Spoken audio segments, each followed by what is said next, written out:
a gente foi convidado para fazer a reabilitação de um centro de reabilitação, a reabilitação arquitetônica de um centro de reabilitação infantil.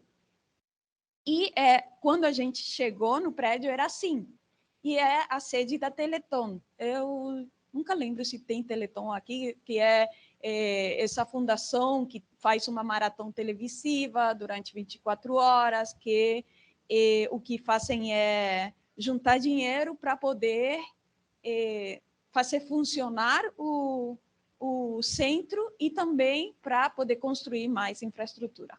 Quando a gente chegou, o prédio era assim, nós tínhamos...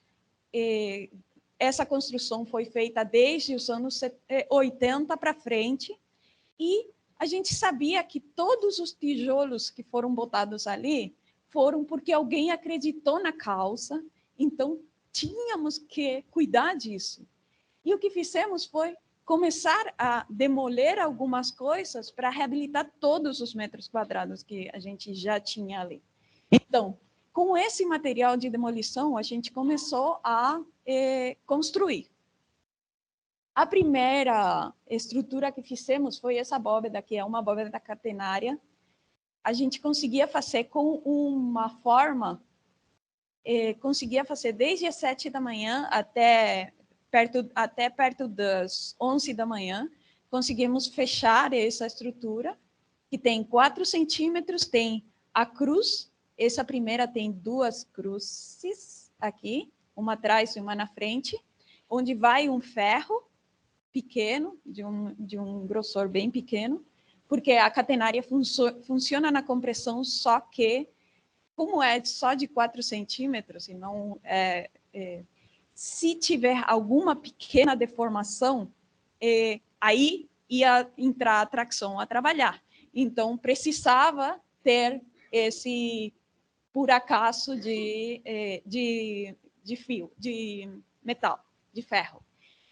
Aí está o engenheiro que foi ver quando íamos desencofrando, e essa é uma foto amável dele, porque ele estava ali só tocando, mas tinha outra foto que ele estava chutando para ver quando se mexia.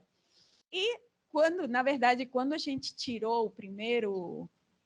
Essa aqui é a forma, e o primeiro módulo ele se mexia muito.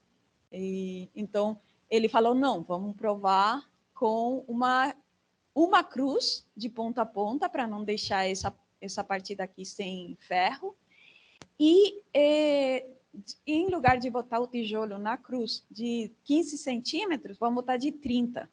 E aí a gente fez essas duas provas daqui, essa daqui e essa daqui. Essa daqui é a primeira e essas duas são a segunda. Quando a gente tirou a forma dessas duas, era tão rígido, funcionava tão bem a cruz, e dava errado.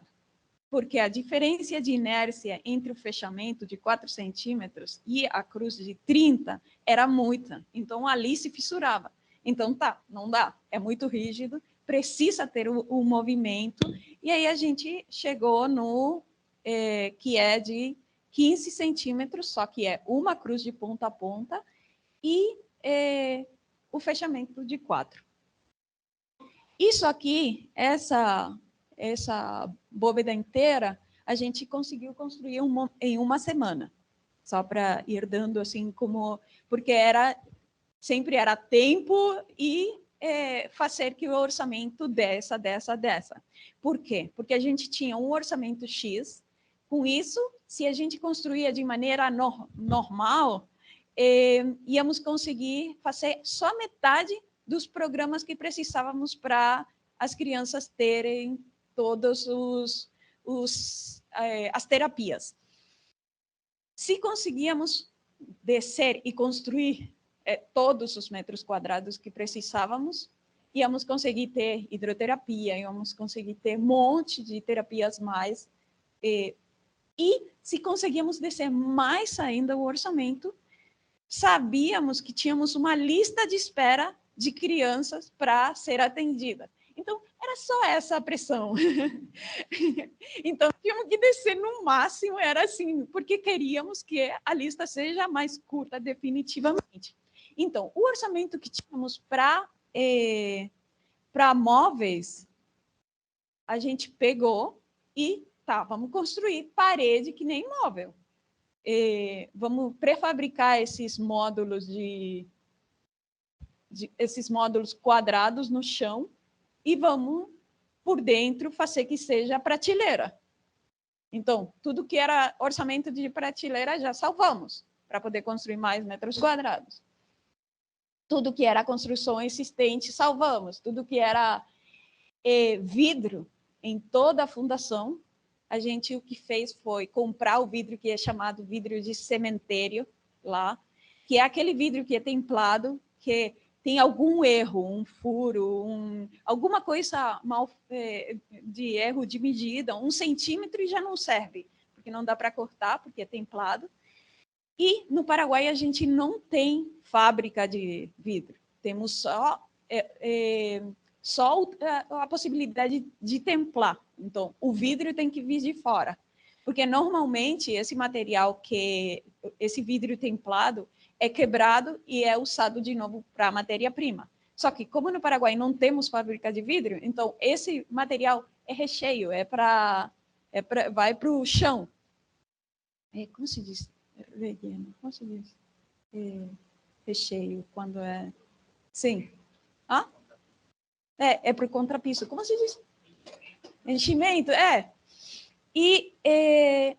Mas, imagina, toda a energia que foi usada para produzir esse vidro é desperdiciada e é para enchimento. E o custo de um vidro que vem do cemitério, que eles chamam, é 5 vezes menor que o custo de um vidro feito de novo. Só que o trabalho no escritório é muito maior, porque nem estão catalogados os vidros. Porque como vão ficando ali, o que a gente tinha que fazer era ir para a fábrica de vidro, medir, catalogar, fazer toda a planilha, montar ele que nem um quebra-cabeça, em cada um dos lugares, em lugar de fazer o oposto, que é o normal, que é, a gente quer que isso seja de vidro, tanto por tanto, e manda fazer o vidro. Não, tínhamos esses vidros, como a gente faz para salvar essas diferenças? Inventamos aqui lugares que servem de banco também, mas onde estão escondidas essas diferenças dos vidros, e esse tipo de coisa. Então, no desenho, tínhamos que solucionar isso como para quê? No lugar de obra, seja fácil de construir, que isso não signifique mais tempo de obra por causa de um desenho complicado. Não. O complicado tinha que estar no escritório. Outra coisa, tínhamos o orçamento para cadeiras. E sabem essas cadeiras de consultório, que são 3 pretinhas e tem uma mesinha, tá? Tínhamos que competir com isso, que era o mais barato. Então, as cadeiras mais baratas de todas são essas de plástico aqui, que são as que, com certeza, todo mundo tem alguma lembrança de algum tio que, numa festa, foi para trás, o pé abriu, caiu, quebrou. Por quê? Porque não são confortáveis, porque não tem a inclinação suficiente. Agora vocês conseguem se inclinar nessas cadeiras, porque é ergonômica, mas essas cadeiras não têm, são rígidas e estão ali. Quando tu quer inclinar um pouco mais, aí que o pé abre e... Então, o que a gente fez foi cortar no lugar onde sempre quebra, inclinar ela um pouco mais e usar a parte do pé que a gente tirava de reforço nesses pontos. Então, ali fica doble plástico, duplo plástico, e é a mais simples, a mais barata. E o que fizemos foi botar todas as madeiras que estávamos tirando das portas existentes, que eram do marco da porta, e as rodas. Então, ali salvamos, e essa cadeira aqui era bem mais barata que aquelas 3, e tinha mais lugar. Então, e podíamos botar para diferentes tamanhos de pessoas também. Com tudo que a gente poupou de orçamento no vidro, só no vidro, a gente conseguia fazer 300 metros quadrados mais. 300 metros quadrados tinha a área da hidroterapia, que era esse aqui. Continuando na mesma lógica de construir com formas para construir mais rápido, a gente fez esse muro, a estrutura é de concreto, mas esse muro aqui é de 4 centímetros de novo para fechar tudo, e está em zig-zag para ele poder já tirar a forma rápida, porque a própria forma era a que dava a inércia. Então, dava para tirar a forma rápida e podíamos fazer o fechamento todo desse prédio em 15 dias.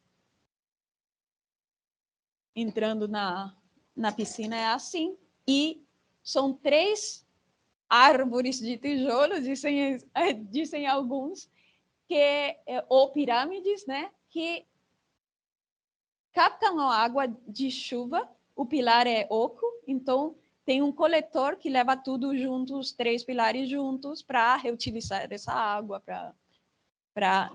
No início era para a própria piscina, só que com o tratamento que era cloro inicialmente, era fácil, mas depois conseguimos que seja um tratamento mais natural, e aí já assim, tinha que ser uma água mais filtrada e tudo isso. Mas eles usam para o funcionamento da fundação inteira, a água coletada ali. Então, de novo, a gente tinha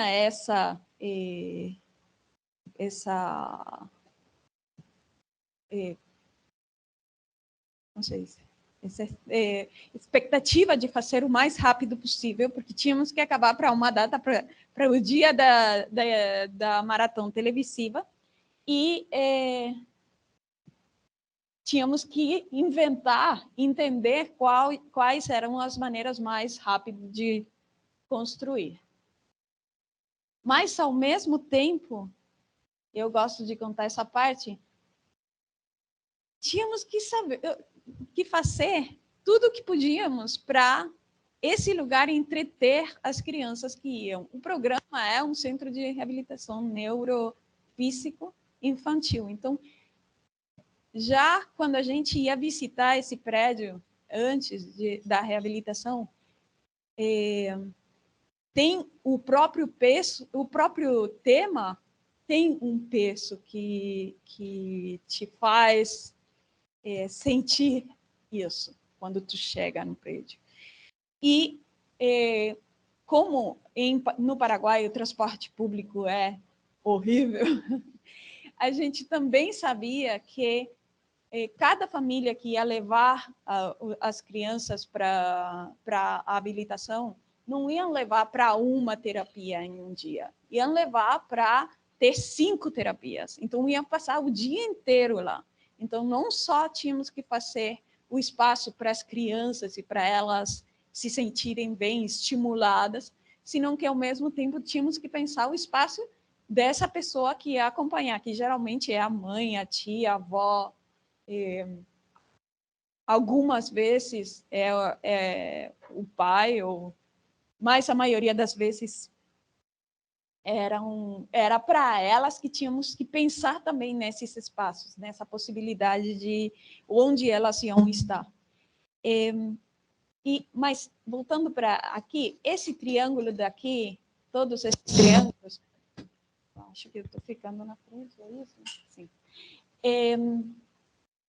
Metem a luz para a piscina e, em certo horário do dia, metem a luz e isso se reflete no teto.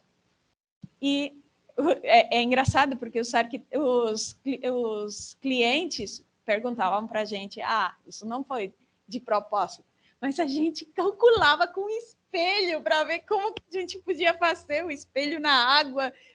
Por quê? O que acontece? Enquanto as crianças estão fazendo os exercícios ou estão brincando na água, enquanto elas mais brincam, a luz mais jogo faz nesse lugar aí. Então, era isso, era esse detalhe, ter esse detalhe nesse lugar. Depois de fazer os blocos de quadrados para fazer os móveis dentro, a gente tinha esses blocos, eram de 80 por 80, e o que acontecia... Não, os primeiros eram de 40 por 40. O que acontecia era que, como era quadrado, quebrava. Então, para trasladar, iam quebrando. E aí, fazer triângulo, óbvio. E aí, começamos a fabricar esses triângulos.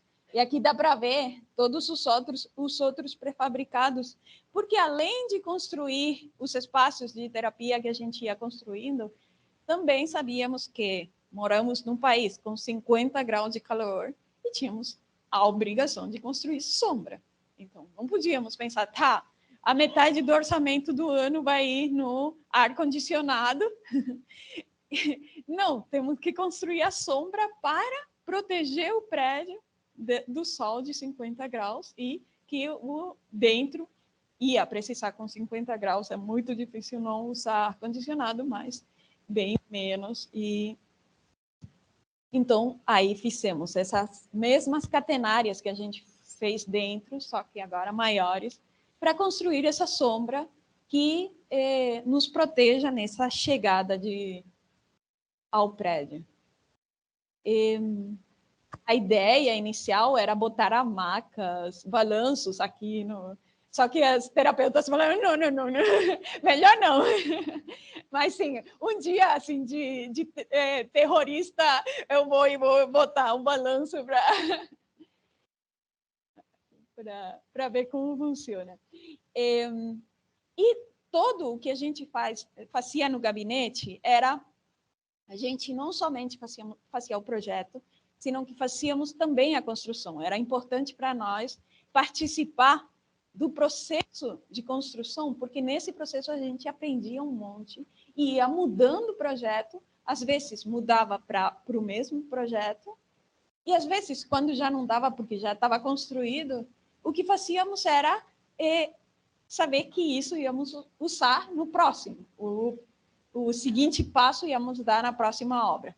Então, por exemplo, aqui, quando a gente ia tirando o encofrado e aprovando, íamos fazendo as provas de carga, íamos sabendo onde que precisava mais compressão, onde que precisava um reforço, e vai estudando a estrutura e vai reforçando ela. E depois, quando a gente fez a catenária maior, que é a de frente, tinha outras dimensões, e já aprendimos da primeira. Então, já ia contando isso, como funcionar. Obviamente, tudo é acessível, com rampas, assim, não tem um degrau de 0,5 centímetro em toda a fundação. E eram todos prédios já construídos, que tinham diferença de nível, então tu de repente vai andando e vai sentindo uma rampa assim no pé, mas é para não ter nenhum degrau em nenhum lugar, uma rampa assim violenta, senão que tu ir passeando, e se é possível fazer isso com cadeira de roda facilmente. A gente construiu, gostamos dos triângulos, a gente construiu o Teleton, e o Teleton 5, a válvula catenária, que funciona a compressão, é fácil. Tá, como fazemos agora em vertical e em horizontal, lajes e vigas, muros e tudo. Então, esse projeto, normalmente, a gente mostra meio por último, porque foi o último que acabou, um dos últimos, mas foi o que continuou a Teleton. Por quê? Porque é a Faculdade de Arquitetura. E como bom país latino-americano, o Paraguai, quando teve recorte no governo de orçamento, o primeiro recorte foi para a educação. Então, quando a gente fez o projeto no 2012, entregamos, era para começar a construir no 2013, só que veio esse recorte e a construção, sim, demorou muito mais tempo de ser feita. Só que o que fizemos foi, a maneira é tudo com licitação pública, a construção na FADA a gente não participou da construção, mas participamos de perto, como para ir vendo e aprendendo de novo e corrigindo o que seja necessário. Mas o que eu gosto dessa experiência é que, como não tínhamos orçamento, mas a vontade de construir já era tão grande, o que começamos a fazer foi construir com os operários que são de manutenção do prédio. Então, o que normalmente trocam uma lâmpada ou está ali para arrumar alguma cadeira dentro da faculdade, quando tinha tempo livre, eram 3, ia fabricar triângulos. Então, por quê? Porque, de novo, com a mesma lógica do vidro, para a gente, o que era importante é que o trabalho dentro do escritório seja o complexo, onde estava protegido de certa forma, com um pouco de sombra e ar-condicionado, e o trabalho de obra do canteiro mesmo, que seja fácil, que não precise de muita especialidade, que seja construir no chão, porque tínhamos que tratar de fazer em alguma sombra de alguma árvore, que seja fácil de mexer, não tem que ser. Muitas vezes perguntaram para a gente, vocês sempre constroem com o mesmo pedreiro, porque deve ser o pedreiro. Não precisa ter um treinamento, é uma semana de contar e de provar e para ele entender, e daí qualquer um pode fazer. Então, essa era Então, aqui a gente conseguiu até que o personal de manutenção consiga prefabricar esses triângulos. Então, aqui embaixo. Todos os triângulos que primeiro é prefabricado uma placa e depois são juntadas 3. Ele daí é um deles. Isso aí é quando estavam prefabricando todos os triângulos e depois, no momento de começar a construir, aí já era começar a montar esses triângulos. Então, o que aconteceu? Como o orçamento foi chegando, aconteceu o quê? O programa desse prédio eram dois prédios que iam funcionar junto, em um momento em que a Faculdade de Arquitetura estava adicionando dança também, ciências do movimento, dentro do programa. E precisava um lugar para o palco, que era um prédio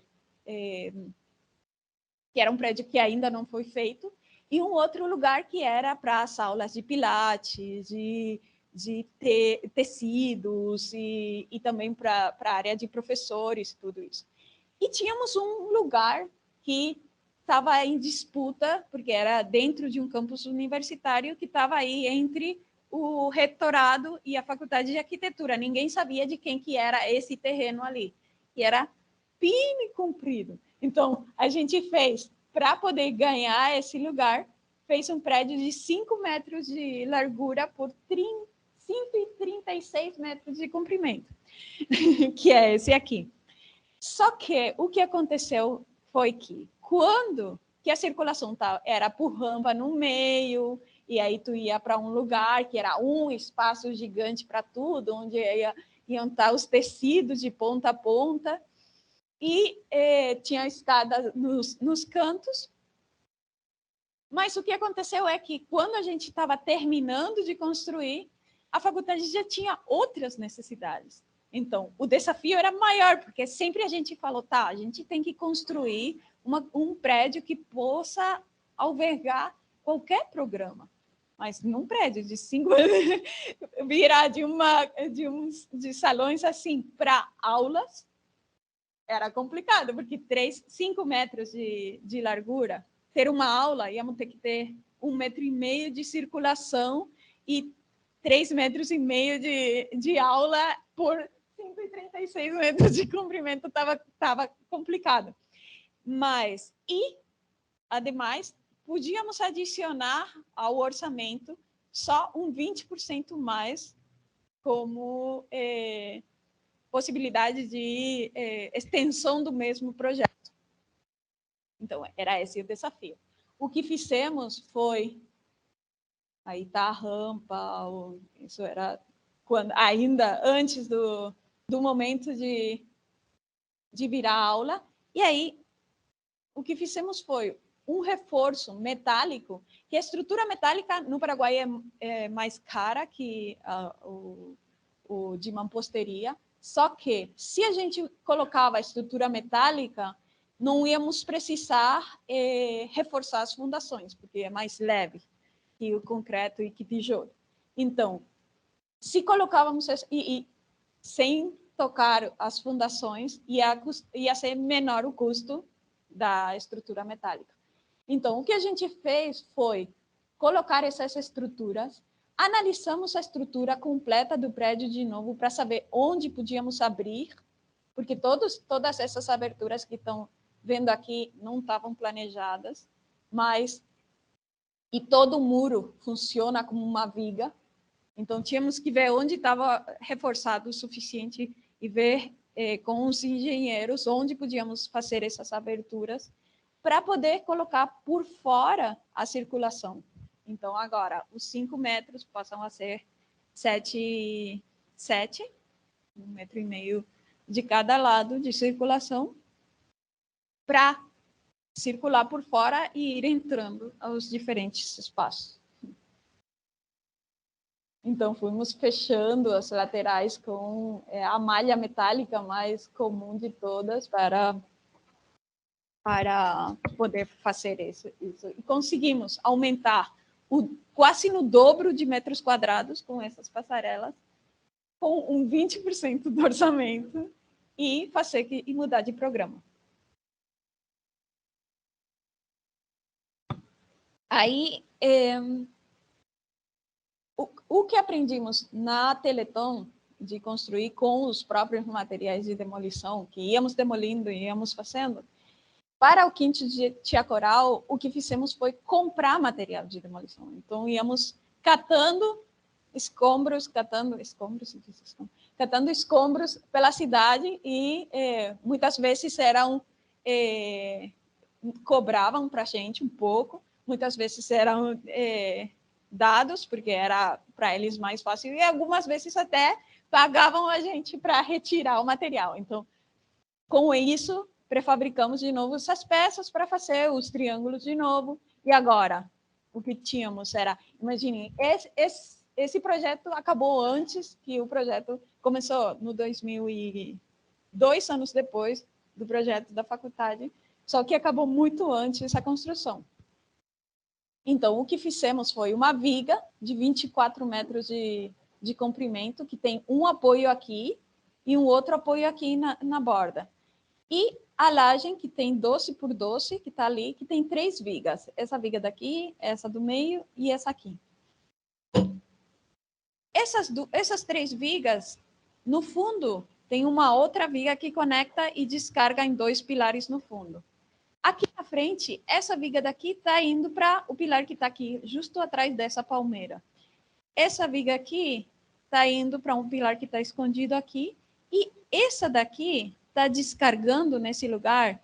E quando a gente tirou a forma aqui dessa viga, que tem 12 metros de balanço, aqui nesse lugar daqui, desceu a estrutura 3 milímetros. E nesse lugar daqui, subiu 3 milímetros.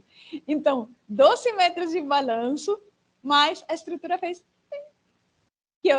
É normal quando tu tira a forma que ela se acomode. Mas entendendo como funciona a estrutura, a gente pode fazer esse balanço de 12 metros para equilibrar, para que esses pilares não tenham que ser tão grandes, para que não tenha que suportar tanto esforço de torção fazendo esse espaço daqui. E outra coisa que a gente fez nessa viga também foi que, normalmente, as armadura, se diz armadura? Os ferros são calculados e o máximo que a gente tem que usar é o que é botado. O lugar onde maior esforço precisa é isso que é botado em tudo.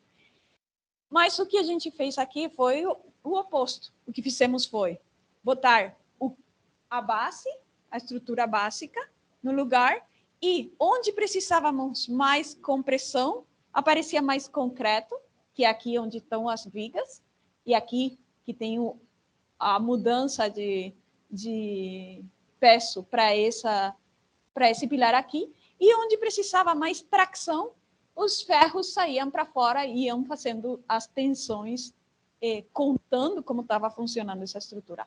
E onde precisava um esforço, onde tinha um esforço lateral por causa do vento, crescia na largura a própria estrutura. Então, eu lembro que quando eu estava na faculdade, os professores, a gente mudou estava começando, na verdade, estavam começando a mudar a maneira de ensinar. Então, tinha um grupo de professores que o que estava tentando fazer era ensinar urbanismo desde o primeiro semestre. Então, entender que as construções que a gente faz não eram construções solitárias, senão que eram uma parte de uma, ou seja, era uma construção que a gente tinha que fazer, que era essa construção da sociedade que queremos.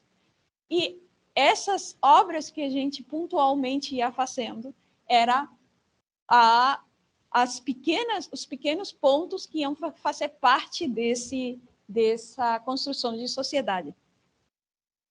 Mas sempre tinha professor que estava em contra e que falava: você está planejando cidade desde o começo, desde o primeiro semestre até acabar a faculdade, mas quando o primeiro trabalho que vão ter vai ser fazer um quincho. E quincho é o lugar que está no fundo das casas, onde se faz churrasco. E tem quincho, e se chama quincho. Edícula.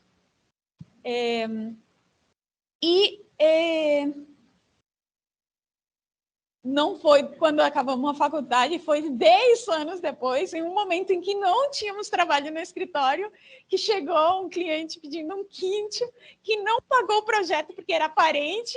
Então, era um projeto que era o quincho, tá, mas não importa. Era essa construção que a gente estava fazendo, era uma oportunidade para pensar a cidade. A gente estava fazendo um lugar privado, no fundo de uma casa, onde não ia entrar, não ia ser um programa público. A gente até fez como para, em algum momento, invadir e poder ter essa privacidade, poder entrar por um lugar. Mas sabíamos que era o exercício para a configuração desse espaço público que a gente queria. Como essa mesma estrutura crescendo podia ser parte de um espaço público.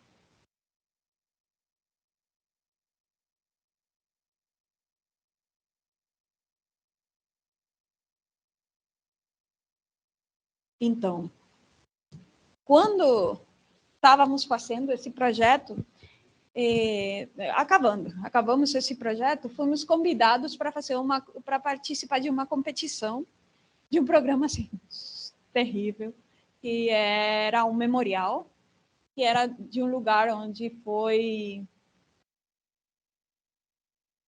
era um programa pesado, porque era um supermercado que um domingo pegou fogo e fecharam as portas de emergência e muita gente morreu dentro. E eles queriam fazer um memorial nesse lugar. Só que o que eles pediam era que tu deixe o lugar, a rampa onde mais pessoas morreram, a escada onde mais, a torre que lembrava o lugar. E a gente não fez nada disso e não ganhamos a competição, mas o exercício de fazer o prédio, de fazer esse projeto, já foi um exercício de sanação para nós. Não foi um projeto que fizemos entre um grupo de arquitetos, a gente convidou para pensar, né, no programa, convidamos sociólogos, antropólogos, psicólogos. Por quê? Porque a ideia era usando a frase que diz o Jodorowsky, Alejandro Jodorowsky, que diz que a arte tem a obrigação não somente de gerar sentimento, de gerar emoções, senão que nessa sociedade que a gente está vivendo, a arte tem a obrigação de curar, de sanar. Então, pensando nisso, como a gente, desde um prédio, podia fazer um acto de psicomagia para sanar essa situação, isso que aconteceu lá em Assunção. O que diziam as bases da competição era que toda a estrutura de concreto estava ok, podia ser mantida e podíamos reformar isso. E todo mundo achava que nós, desde o gabinete, obviamente íamos recuperar o máximo possível desse lugar. Mas não, a decisão foi tirar tudo, mas tudo mesmo. Demoler até com a própria cidadania, fazer assim como um ato de demolição, juntar esse material, fazer esse ato de demolição, mas com carinho, juntar esse material numa torre, todo o material de demolição, entender onde estavam as fundações existentes, porque era tirar até as fundações, hasta a raiz, tirar tudo. Então, acumular tudo esse material aqui para, com o mesmo material, mas já com outro sentido, começar a nos reconstruir de novo.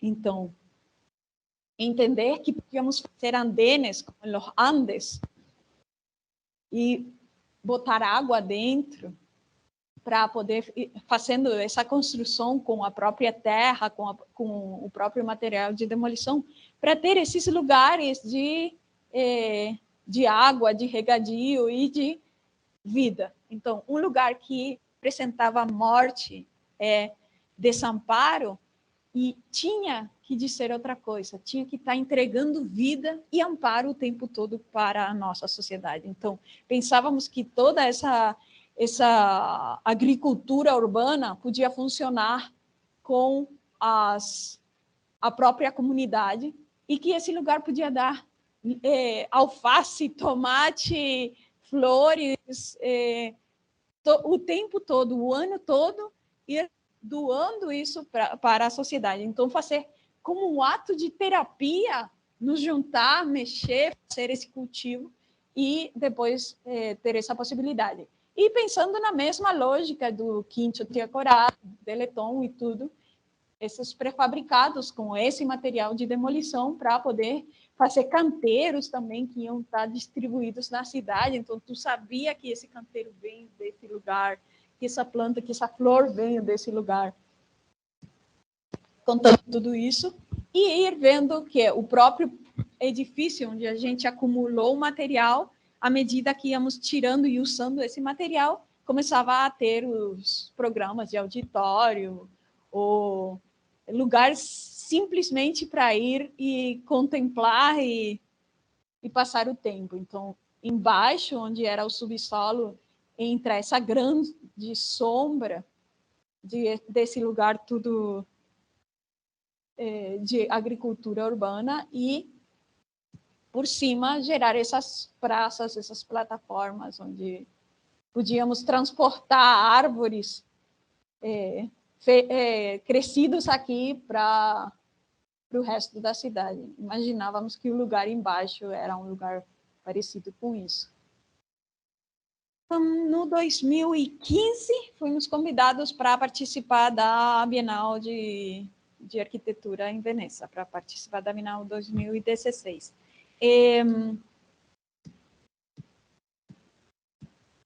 A gente foi para o lugar, apresentamos um projeto, na verdade, 15 projetos, porque eles diziam, não, questo é impossível, não queriam fazer, até que, perguntamos o que é o que está acontecendo, porque não dá para fazer isso, não dá para fazer, e porque a gente não sabe quanto que é o Giardini, que era esse prédio patrimonial da Bienal, resiste no solo. Quanto que o piso pode resistir, a gente não pode furar para fazer fundação. Mas o que sabíamos era que Tá, mas quanto é o máximo que vocês acham que pode resistir?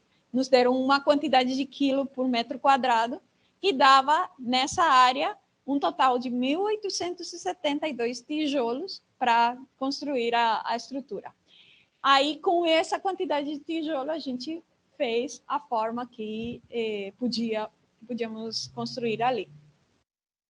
Sabíamos que íamos ter 10 dias para construir, íamos ter que esperar 5 dias para a estrutura secar e ficar resistente, e chegávamos nos 15 dias antes da inauguração da Bienal. Só que quando eu viajei para o lugar, quando já estava todo aceitado o projeto, tudo, eu viajei os 15 dias antes, o lugar estava assim, e passaram os dias e não conseguimos construir. Faltando 10 dias, eu perdi 5, porque falaram não, que o matone é diferente, que o tijolo é diferente lá, que o... Não, o tijolo é o mesmo em tudo que é lugar, e que o concreto não tinha... Não, e era assim, tá. Quando conseguimos, faltavam 10 dias.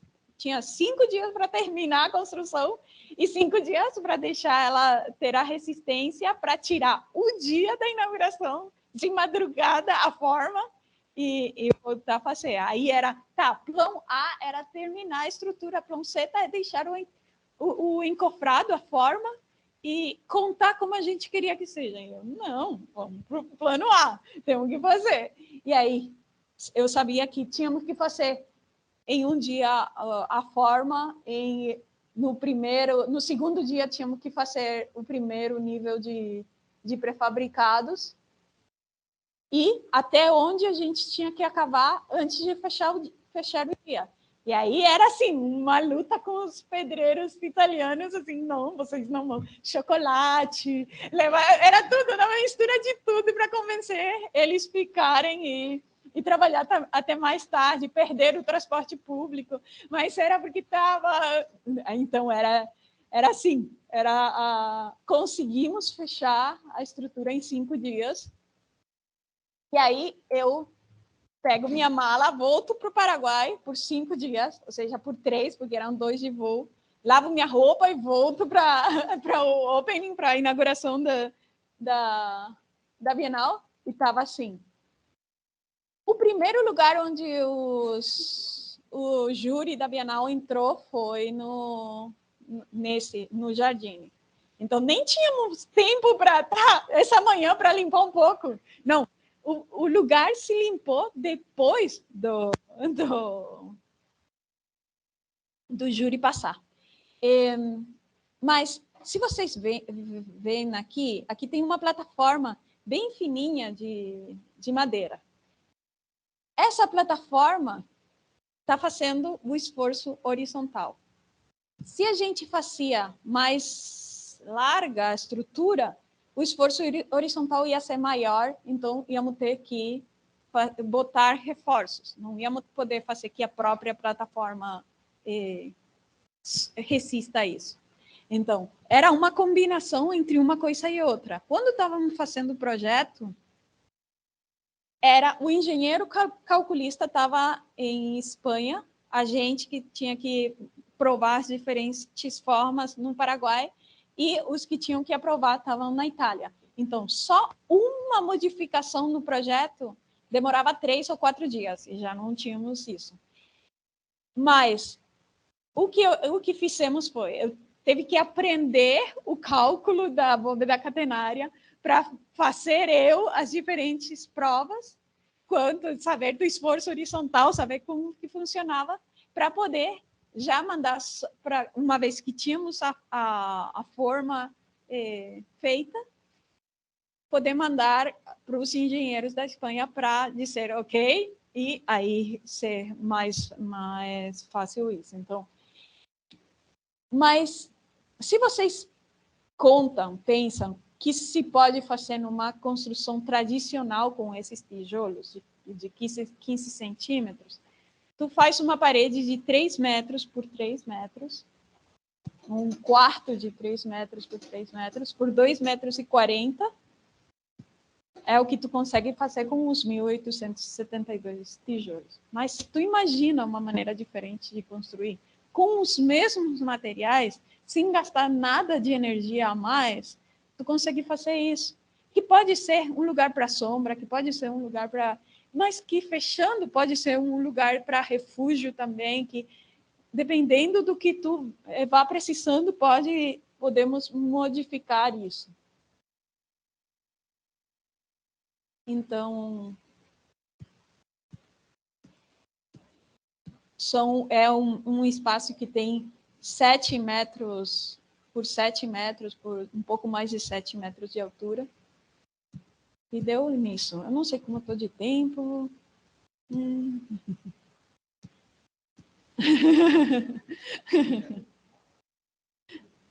Quem que está com fome? Eu passo rápido, faço o fechamento ou continuamos? Ok. Antônio, tu que já me ouviu, tu pode sair tranquilo, dar um passeio, não precisa ver tudo, não. Ah, ok. Tá. Essa construção daqui é uma galeria no meio da cidade, no centro mesmo. E o problema no centro da cidade é que tirar o material, se a gente demolia, tirar qualquer material dali dentro ia ser muito, muito caro, muito difícil, porque íamos ter que retirar só de madrugada, porque tinha horários e então o que tínhamos que fazer é tentar reutilizar todos os materiais que tínhamos ali, não tirar nada. Não tínhamos um jardim para botar, tínhamos o próprio espaço, que era um lugar de 9 quartos diferentes, que tinha que se transformar em um espaço só, que era uma galeria de arte. Então, o que fizemos foi, o primeiro que fizemos foi botar esse tipo aranha, uma tipo aranha de metálica para poder suster o teto antes de tirar as paredes, que aqui dá para ver onde que estavam as paredes existentes, suster esse teto. E se a gente fazia só uma viga, já dava para suster tudo. Só que íamos que fazer o reforço nessa fundação e na fundação que estava aqui na frente dessa viga. Mas se a gente distribuía em 4 pontos, já não precisávamos fazer esse reforço na fundação, podia calçar na mesma fundação existente. Então, por isso é que tem essa cruz aqui, que está sustentando o teto de todo esse lugar.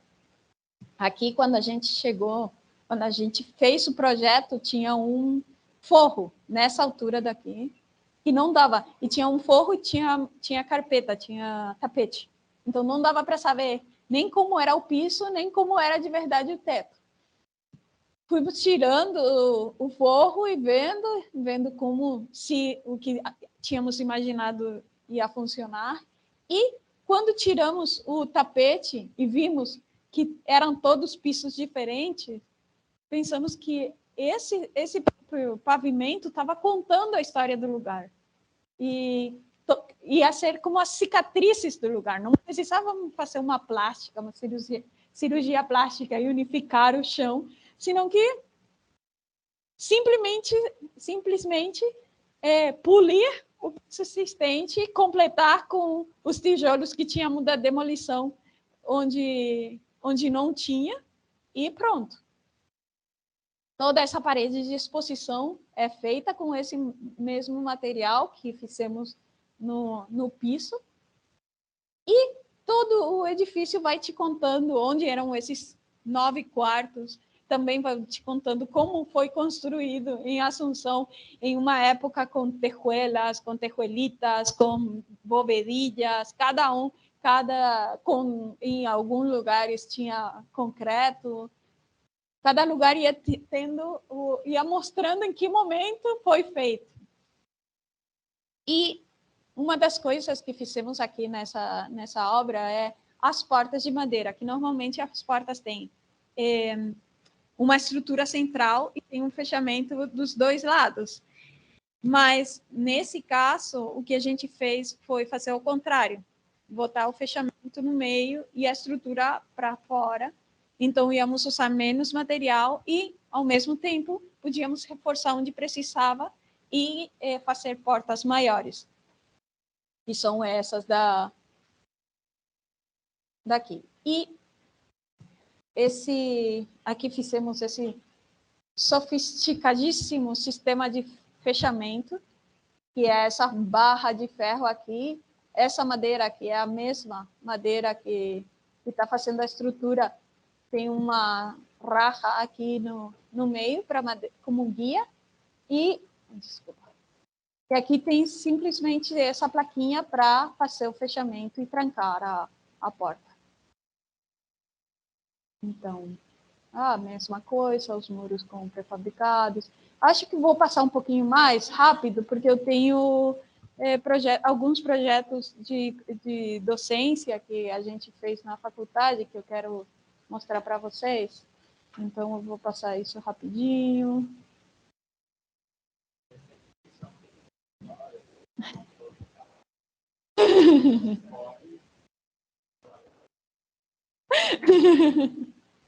Nesse projeto eu vou parar para contar uma experiência para a Cláudia. Por quê? É um projeto que a gente fez para uma exposição na Fundação Cartier, em Paris. Então, era o mais chique do chique para o gabinete. E na mesma semana que estávamos recebendo esse convite, para fazer a transformação da Villa 31, que é uma grande favela em Buenos Aires, que estava virando para o bairro 31. Então, qual era a estratégia que a gente ia construir para fazer essa mudança de vila para bairro? Então, vou botar numa imagem bonita para poder falar com vocês. Vai bem na frente tudo. Então, o que a gente fez nessa obra, o que a gente começou a pensar para a Villa 31, que esse projeto foi freado quando chegou a pandemia e agora não sei como está, não sei se avançou ou não. Mas o que a gente fez foi pensar, estávamos trabalhando com o nosso engenheiro espanhol, e ele, assim, comentando que ele estava participando de umas reformas de uns palácios lá na Europa, que estavam fazendo as normativas, como as normativas entram como os palácios entram dentro das normativas, esse tipo de coisa. E, ao mesmo tempo, a gente estava passeando na Villa 31 em Buenos Aires. E, quando íamos andando, íamos vendo que era um pedaço de cidade. Tudo estava ali, estava faz muito tempo, resistindo. Obviamente, todas essas estruturas podem ser melhoradas, ter melhor entrada de sol, ter melhor arejamento, circulação de ar, ter melhor um monte de coisas, ou até ter maior segurança estrutural também em alguns lugares. Mas a gente chegava num lugar que parecia como um abismo, porque era o lugar onde já estava reformado. Que era isso que tu falava, Cláudia, que botaram tudo para baixo e construíram de novo umas caixas, onde os que estavam ali começaram até a brigar, porque eram os que já tinham a casa nova, mas as crianças não tinham nem onde brincar, porque tinham piso de concreto, e os que ainda estavam na espera, mas estavam nesse lugar onde as crianças estavam correndo por tudo que é lugar. E o que a gente, conversando com o engenheiro, falamos por que o palácio pode pegar a normativa existente, que é uma normativa de segurança, e fazer o projeto entrar dentro da parte normativa necessária realmente, e a Villa não pode fazer a mesma coisa.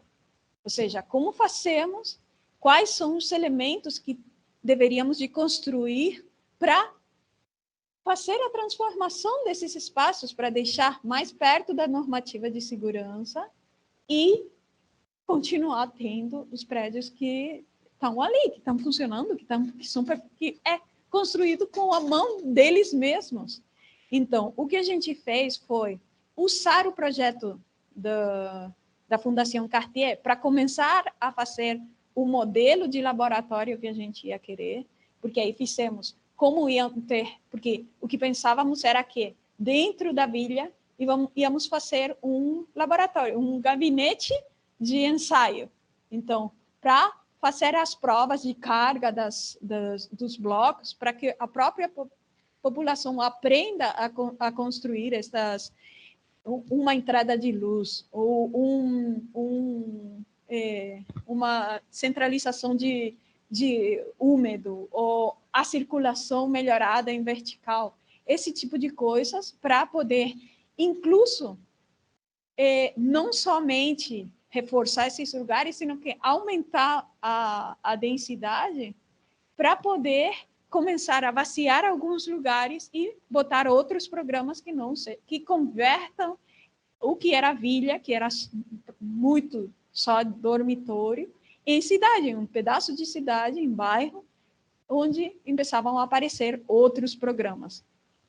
Então, fizemos na Fundação Cartier, aproveitamos o orçamento que tínhamos ali para fazer as provas de compressão, tração, quanto que suportava 5, porque a gente sempre faz essas provas até o limite, até o que o engenheiro fala, tá, aqui é seguro. Não precisamos fazer até quebrar, porque usávamos essa mesma estrutura. Porque falar para o cliente, tá, vamos fazer uma prova, vamos quebrar para ver se funciona e depois vamos construir de novo. Isso não tivemos a sorte ainda de ter esse cliente. Mas na Fundação Cartier, sim, tínhamos essa possibilidade de fazer isso. E o que vimos é que a estrutura, o engenheiro dava um número para estar em segurança e o número que era o momento de quebre da estrutura. Quanto peso ia resistir. Resistia 5 vezes mais que o momento de quebre. Por quê? Porque normalmente o que fazem é, como o material é de demolição, a cerâmica, não dá para saber quanto que esse material está aportando. Mas o que se faz é que no cálculo entra como se fosse um muro de concreto aligerado com mamposteria. Então, a mamposteria está trabalhando com o concreto como aligeramento, mas tu reduz os 60% do concreto, porque o tijolo, que é um material de demolição, que não está usando energia para ser fabricado, está ocupando os 60% da estrutura. Então, tu está fazendo uma estrutura de concreto de 4 centímetros, só com 40% de concreto. E fizemos essa estrutura, que tem 6 metros de altura, essas placas que no Paraguai tem 4 centímetros, porque a espessura do tijolo, em Paris tinha 6 centímetros, crescia um pouco, e era parte de uma exposição que, ao mesmo tempo, estava servindo de ensaio para o outro projeto. Eu falei que eu queria passar rápido para mostrar a parte da faculdade. Agora.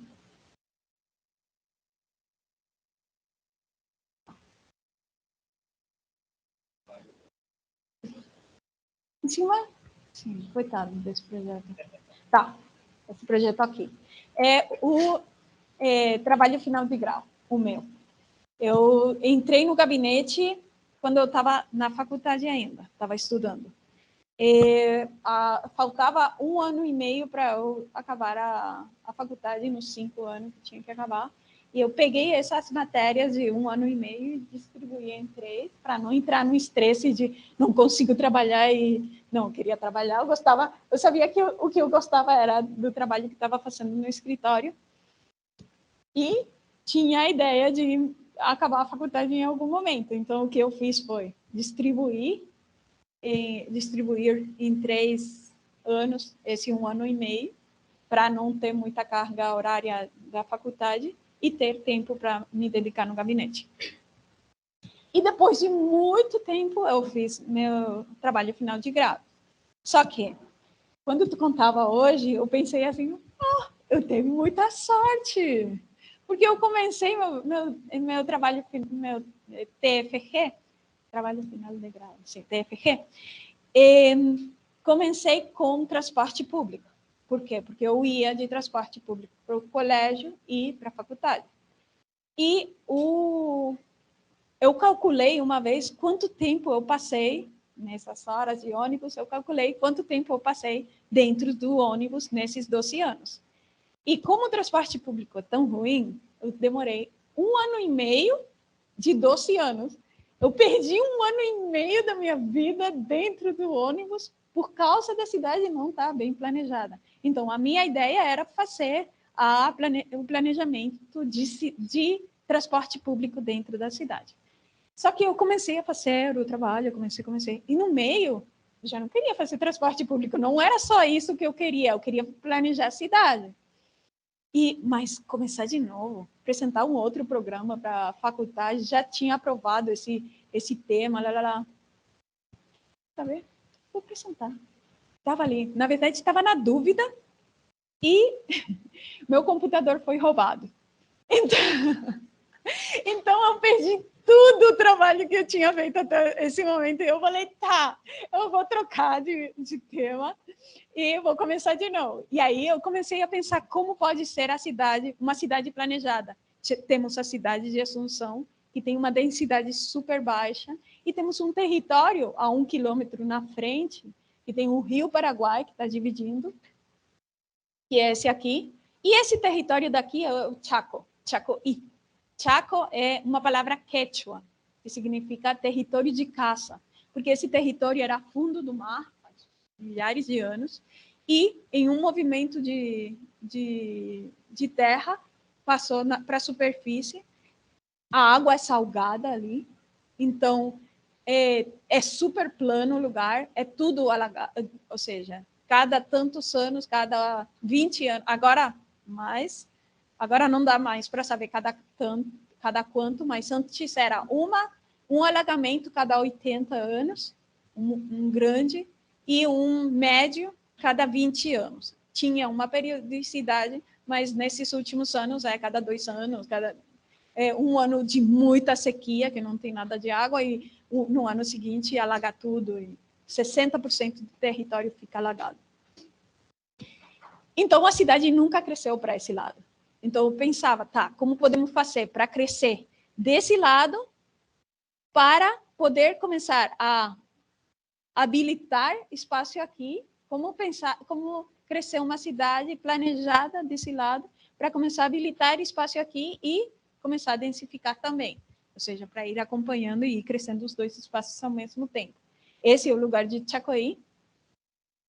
E aí eu fui crescendo, minha ambição foi crescendo, até que eu cheguei, tá, isso aqui está pequeno, talvez eu possa estudar um pouco mais. Talvez eu possa estudar um pouco mais, daí o meu terreno era essa quantidade de quilômetros quadrados, que é essa. Então, eu pensava, tá, temos 60% do território alagado, que era igual a Chacoí, 60%, tinha um 20% que era de gelo, um percentual que era de área sísmica, de desertos, de floresta tropical existente ainda, de floresta no norte existente ainda, esse aí é de deserto. Então, juntando todas essas imagens, eu sabia que tínhamos esse território onde os que éramos faz 10 anos, 7 bilhões de habitantes, que agora estamos chegando nos 8 bilhões, mas para o 2050 vamos ser se calcula, não se sabe, talvez agora a gente tem menos vontade de ter filhos, mas que era um território que estava a salvo, onde podíamos pensar essas cidades que iam ser densificadas. Então, quais eram as coisas que tínhamos que analisar para fazer essas cidades novas? E uma das coisas era a produção de CO2 que a gente produz em nossas cidades. Então, temos esse gráfico que o Paraguai, naquele momento, era isso. Precisávamos de 0,7 planeta, era isso. Não, essa é por toneladas por pessoa de CO2 produzido. Em proporção, só para ter uma ideia, no Paraguai era isso, e nos Estados Unidos a tonelada por pessoa era essa, e em promédio no mundo era essa. E a área de bosque necessária para absorver esse CO2, de novo em proporção era essa, para os Estados Unidos era essa, e em promédio era essa, que já na época o necessário era maior que o existente, em 2011. E se continuávamos produzindo ou consumindo do mesmo jeito, para o 2060, íamos precisar isso e íamos ter só isso. Então, eram cálculos que estavam todos fundamentados. Então, o que eu pensava era como podíamos fazer uma cidade que seja percorrida em 1 hora, que é o ideal, que 1 hora percorrida caminhando são 4 quilômetros, em bicicleta são 20, em ônibus são 80, e um sistema de trem de alta velocidade, que era o maglev, nesse caso, era 400. Agora o maglev já foi evoluindo, acho que já está perto dos 600 quilômetros por hora. E eu pensava que podíamos fazer módulos de 4 por 4 quilômetros, que é o que é fácil de andar, falando sistematicamente, né? É fácil de andar caminhando. Com 16 desses módulos, com um circuito de 100 quilômetros por 100 quilômetros, que é o que é fácil de fazer em 1 hora, de novo, do trem maglev. A área de bosque necessária para absorver o CO2 que essas pessoas iam produzir. Então, eu pensava que podíamos pensar em um sistema assim, onde isso é a área necessária de bosque para essa quantidade de módulos de cidades que, em total, somam 1 milhão de habitantes com esse circuito aqui. Ou seja, em total, somam 10 milhões de habitantes. Cada um desses tem 800, não lembro direito os números, mas era uma coisa assim. Mas esse aqui era como uma metrópole, era uns 10 milhões de habitantes, e a área necessária para absorver esse CO2. E aí imaginava que podíamos pensar numa dessas cidades separadas da próxima, separada da próxima, e que iam se conectando, e que eram 1.400 megalópolis de 16 cidades cada uma, em territórios colocados a salvo, onde estavam resguardando o bosque, estavam resguardando a produção de CO2 para essas pessoas que iam morar ali. Outra das coisas que eu calculei é que a alimentação, que cada vez, em teoria, parecia que cada vez ia ser melhor, mas não tanto, mas que é uma dos consumidores de energia da humanidade, a produção de alimento, que nem é a produção, na verdade, é o traslado, porque cada vez que uma pessoa se senta na mesa, o prato de comida viajou um promédio de 4.000 quilômetros. Se isso juntamos a humanidade toda, cada vez que a humanidade está comendo, é a mesma coisa que 4 milhões de carros dando uma volta ao redor do mundo. Então, como podíamos fazer para cercar esse alimento, para ter tudo mais perto? Então, a agricultura urbana, aqui sim, já começam a aparecer projetos, mas ainda estamos consumindo o kiwi, que no Brasil, que é um dos países que mais frutas produz e que mais possibilidade de produzir fruta tem. Estamos consumindo o kiwi que vem da Nova Zelândia, porque é um pouco mais amarelo dentro.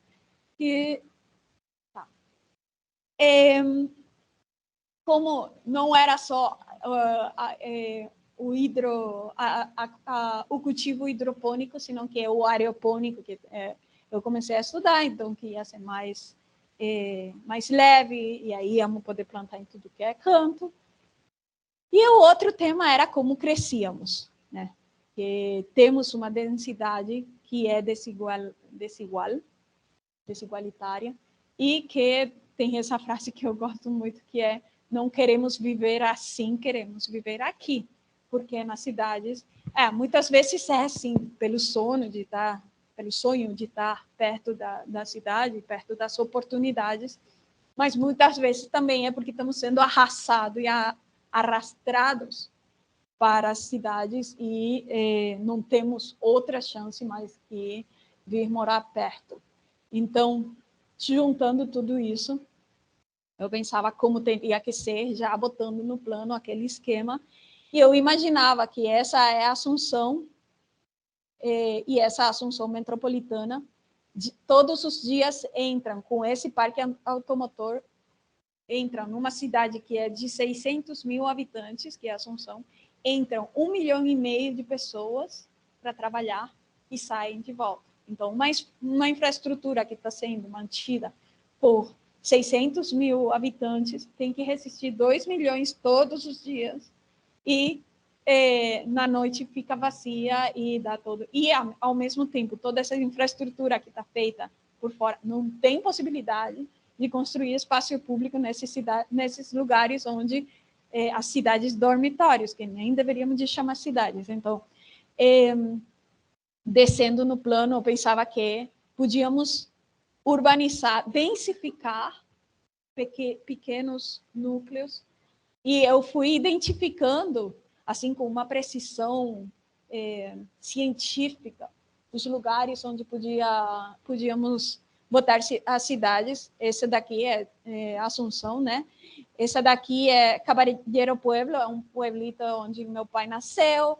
Esse aqui é da onde minha tia era. E assim, não, eu fui botando mais ou menos numa distância X para ir fazendo as paradas que o Luigi Snozzi chamava, num planejamento de cidade dele, ele chamava as paradas remolachas, as paradas beterrabas,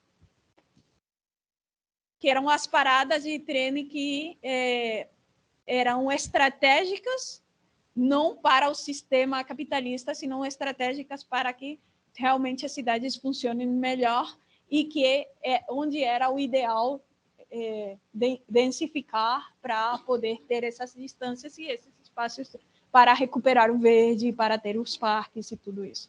Então, agora sim, descendo e chegamos no terreno, é esse, que é quando fica alagado, é isso aqui, que na verdade é um pouco mais de 60%. E aí dá para ver por quê, porque aqui essas são as cotas desse lado do rio, e do outro lado é esse. E eu imaginava 4 dessas plataformas, que são 10 minutos por 1 hora, que é 1 quilômetro por 4, e 4 dessas com uma densidade boa, ia dar para colocar essa área de pessoas que estava mal ocupada em Assunção. Então, densificando esses lugares, essas barras, que ao mesmo tempo estavam sendo recheio, estavam sendo colocadas numa cota segura, mas que estavam deixando as passadas do paleocalce, que eram as crescentes por onde a água ia passar, e deixando o território livre para o CO2 ser absorvido. E imaginava que essa ia ser a conexão do trem de alta velocidade, com conexão por água para as barras, e por água também para o rio, para a cidade de Assunção. Então, imaginava que essas plataformas iam ser assim, que ia ter um lugar de chegada, que essa circulação, essa passagem do rio ia ser uma passagem funcionando com a própria força do rio, com essas nórias que iam estar funcionando com o movimento do rio, que iam ter esses cabos que iam nos conectar com a cidade. Só que fazer um telesférico ali, onde é tudo plano, onde é tudo... Eu pensava que não, que podia ser um aquasférico, dar a volta e passar por baixo do rio e estar funcionando num sistema simples com a força do rio.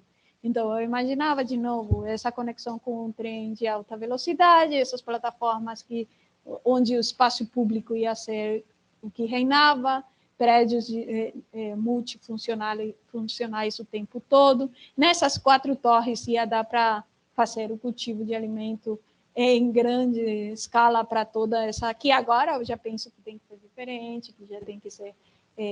assim, que existem milhares de possibilidades, mas tinha um cálculo que dizia que só essas 4 já dava para alimentar tudo isso, ou seja, é esse o espaço que precisamos.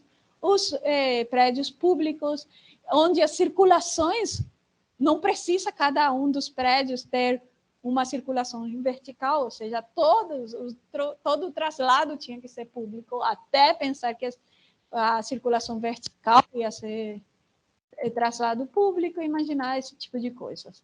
Que era não uma reabilitação urbana, reabilitação humana. Esse outro projeto, então.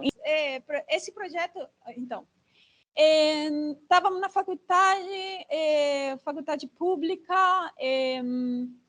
Quando eu era estudante, eu já comecei a trabalhar no gabinete. O Solano estava dando aula lá. Ele foi expulso por 4ª vez da faculdade por tentar mudar o sistema. Quando ele foi expulso, vários dos alunos que estávamos trabalhando juntos tínhamos aplausos em algumas matérias aleatórias, assim, que não dava para entender muito, mas tá, fomos batalhando, e no 2008 fomos convidados para... Eu já tinha acabado a faculdade, não tinha entregue ainda o TFG. Isso eu não contei. Me roubaram uma segunda vez o computador com a tesis. Sim, a primeira vez foi indo para São Paulo, no ônibus, quando eu fazia o traslado de ônibus para avião em Foz. E a segunda vez foi no próprio escritório, que entraram e roubaram só meu computador e meu disco duro. Então, foi assim. Então, isso permitiu que eu comece de novo o processo. E esse projeto eu fechei em 3 meses, porque eu falei, tá, agora eu acabo. Eu cuido do meu computador esses 3 meses com minha vida e eu entrego. E sim, fiz em 3 meses, só que já era uma coisa digerida, vamos dizer. Fomos convidados em 2008 para voltar na faculdade. E em Assunção a gente tem 4 talheres de projeto. Tínhamos a faculdade 4 talheres de projeto, onde ia de primeiro ao último semestre. Quando fomos convidados para voltar, o que falamos não, se a gente volta, vamos ser expulsos daqui a pouco.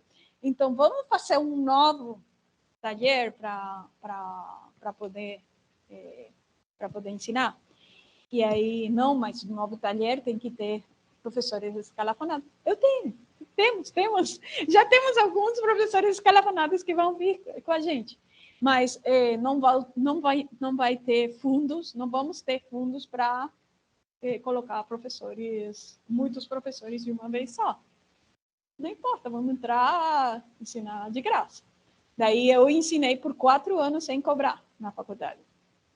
O 4º ano eu comecei a cobrar. Ensinei 12 anos, o ano passado eu saí. E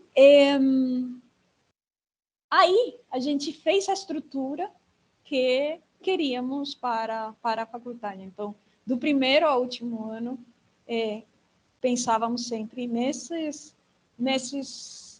peças da cidade. Então, não eram prédios, era uma peça da cidade. Então, tínhamos que entender como queríamos que seja a cidade.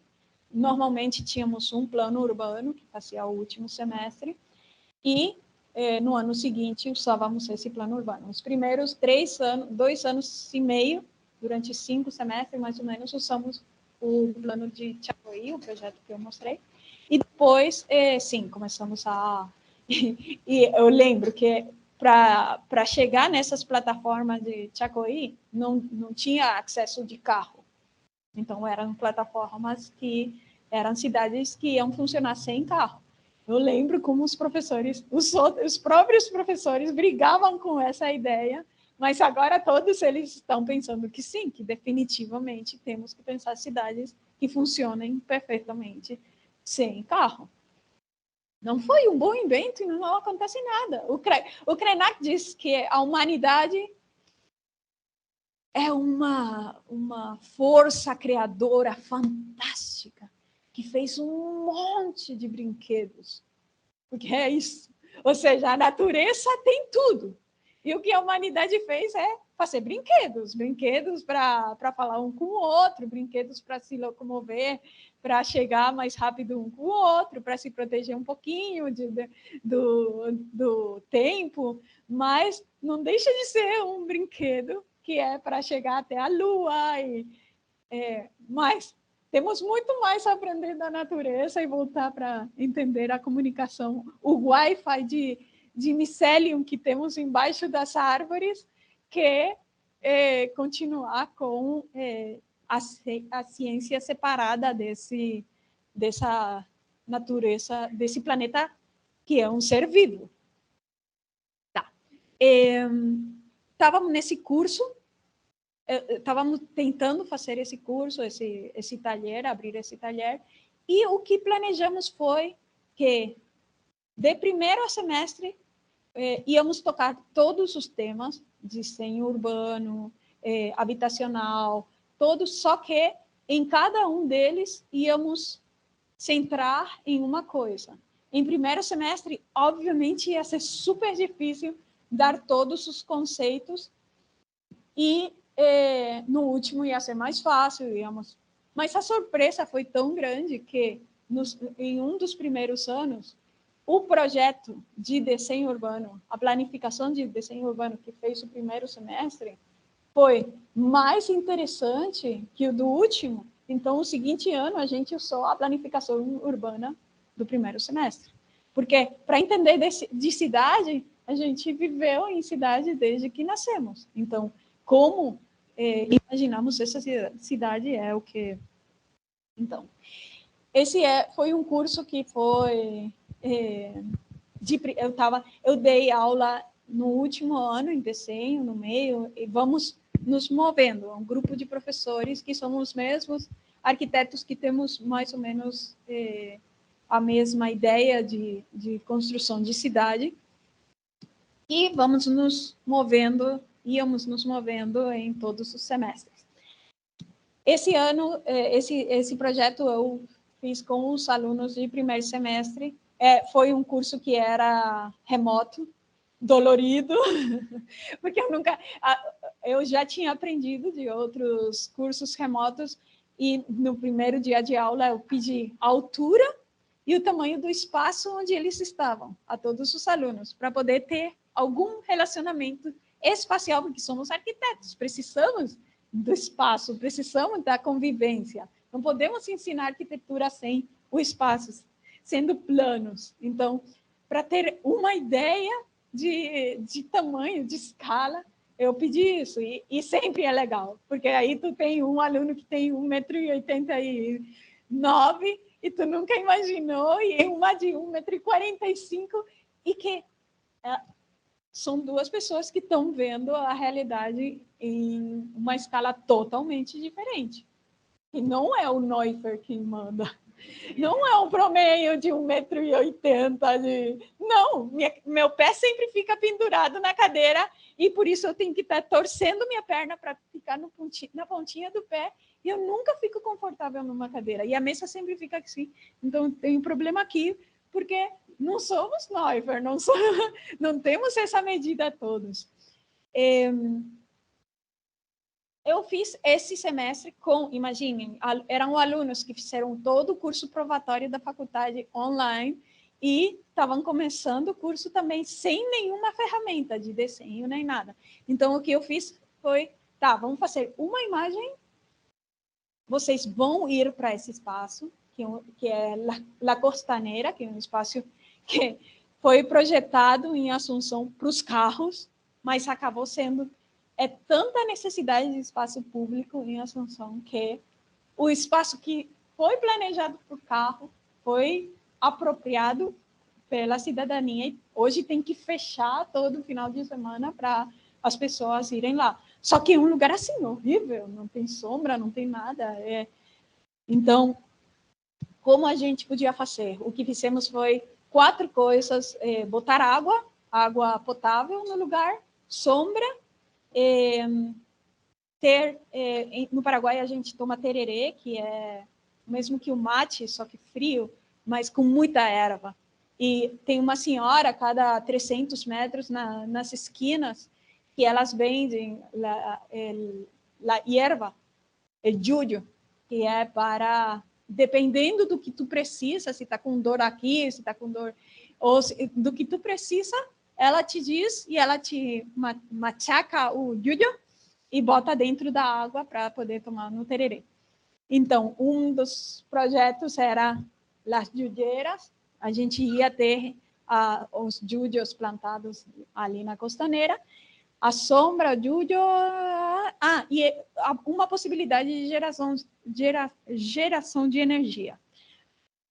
Então, era pegar a água, nesse projeto era pegar, eles tinham uma memória que passavam antes, mas essa era a imagem principal, que era pegar a água do rio, passar por filtros naturais, eles tinham que entender como podia funcionar um filtro natural, limpar essa água e fazer um canal que ia ser banco também ao mesmo tempo, que ia atravessar toda a costaneira e ia ter alguns pontos onde a água ia sair limpa, mas ia ter, como tinha água do rio, e toda a água que ia estar devolvendo ia ser água limpa, então ia ser um fluxo constante. A água suja do rio ia passar pela filtragem, ia passar pelo processo, ia ir para tu botar o copo, tu não ia poder, obviamente, beber daqui, porque aí já ficava suja, mas aqui tinha que ser água potável, e devolver, desprivatizar a água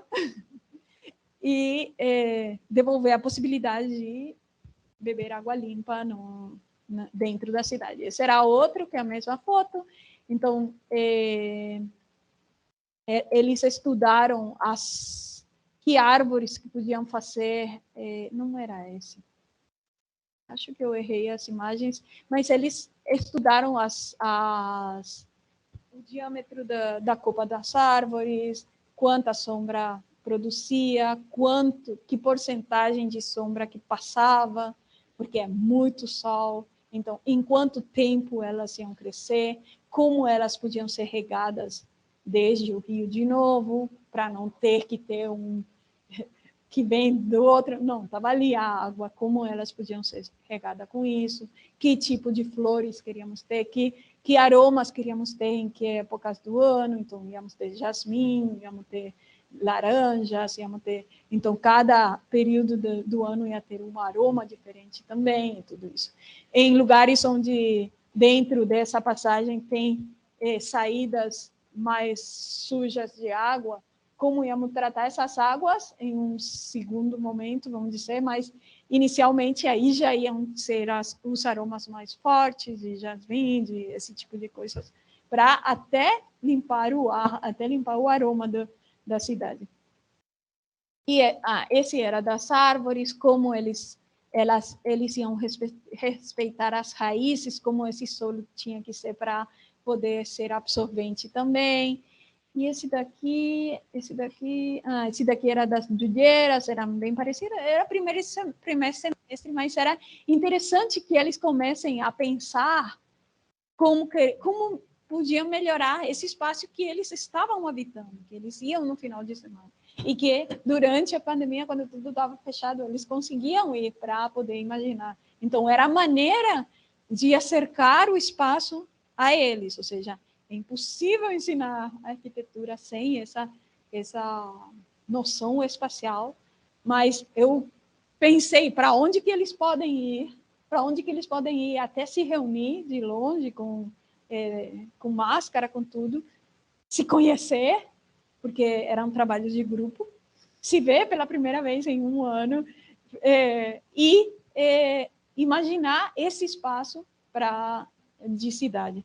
E esse daqui era o projeto, era da energia, então, eram balanços em diferentes alturas que, no balanço, iam acumulando energia e possibilitavam iluminar a cidade durante a noite. Então, enquanto mais crianças tinham brincando, mais luz ia ter. Obviamente, tinha que ter um suplemento de se estava chovendo, alguma coisa assim, mas era essa a ideia.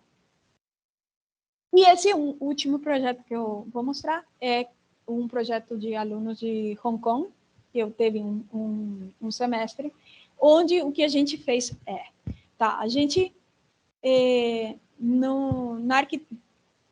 eu falava que a alimentação é um dos maiores consumistas de energia da humanidade. O outro é os edifícios, os prédios, a arquitetura, a infraestrutura. Não somente a produção dos nossos prédios, senão que a manutenção desses prédios. Então, como trabalhar nisso para reduzir a energia necessária para construir cidades? O que a gente faz, só para fazer um comparativo, no gabinete, no orçamento do gabinete, a gente tem, normalmente, num orçamento de arquitetura, antes era 50% para mão de obra, 50% para materiais. Com o tempo e a sofisticação de materiais, que vem tudo de fora, perto de 70% para materiais e 30% para mão de obra, ou 65%, 35%.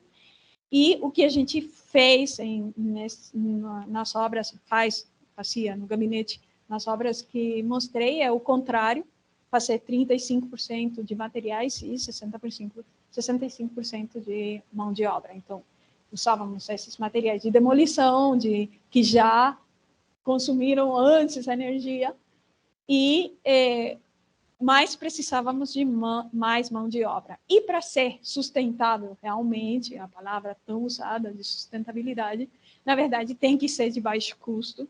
Então, todos os nossos metros quadrados sempre foram por baixo do normal, de uma construção normal. Uma construção normal no Paraguai está ao redor de 500, 550 dólares o metro quadrado, a gente fez. Tem obras que bem menor, mas o normal e o máximo é de 450 dólares o metro quadrado.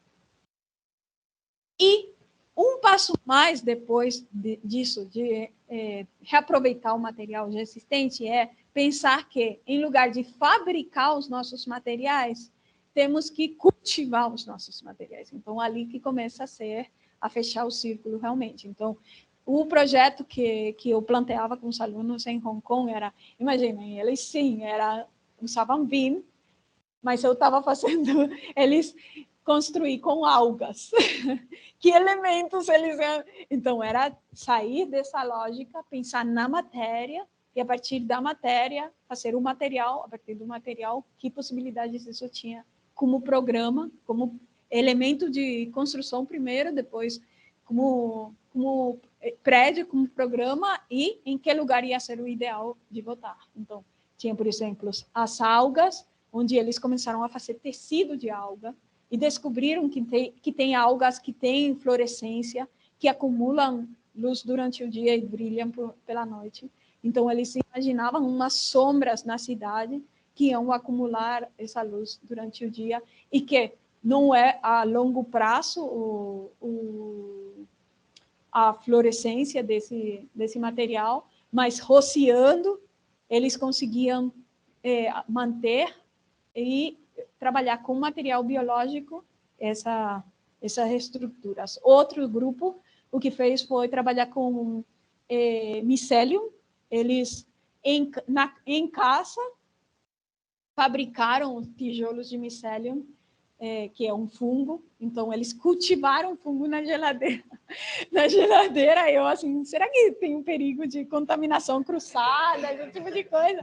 Tomem cuidado, porque era tudo... Ou seja, a faculdade, a Universidade de Hong Kong tem laboratórios super grandes, e a gente tinha um projeto assim, para ir fazendo as provas lá, só que foi justo no começo da pandemia. Então, eles começaram a fazer em casa esses ensaios. Outro grupo era com aquela esponja vegetal, usando como elemento de tração em cimento biológico, que tem outra composição, e plataformas feitas de cortiça, que eram flutuantes, que iam passeando pelos rios das cidades para filtrar o rio e ir devolvendo água limpa para ir filtrando, e cada tanto eles tiravam as plantas e as coisas que iam filtrando, iam modificando, iam mudando para poder ir limpando pela cidade. Essas plataformas podiam ser até acompanhadas com o aplicativo e dirigidas com o aplicativo, e se precisavam um final de semana juntar várias delas e fazer um cenário, dava para fazer isso, e faziam esse tipo de coisas.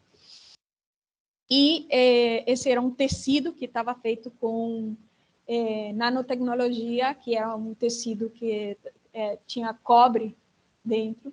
E o cobre, eu não sei se vocês sabem, teve muita máscara feita com cobre, porque é antivirósico e repele vírus. Então, e já estava sendo utilizado para